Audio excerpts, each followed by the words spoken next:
Değerli izləyicilər, videonu bəyənib kanala abunə olun ki, hər kəs son xəbərlərdən anında məlumatlansın.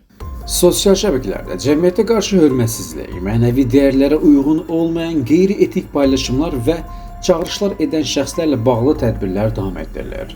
Xəbər verir ki, keçirilən növbəti tədbir nəticəsində 1992-ci il təvəllüdlü Elsəfər Nəbiyev saxlanılıb. Belə ki, Eliş ləqəbli şəxs Səbail rayonunda dənizkənarı Milli Park ərazisində çəkiliş apararkən saxlanılıb.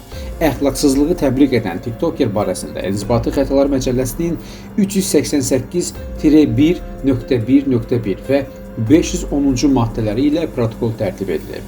Səbail rayon məhkəməsinin qərarı ilə Elsəfər Nəbiyevə 30 sutkalıq inzibati həbs verilib. Qeyd edək ki, Elsəfər Nəbiyev daha əvvəldə oxşar əməllərə görə həbs edilib.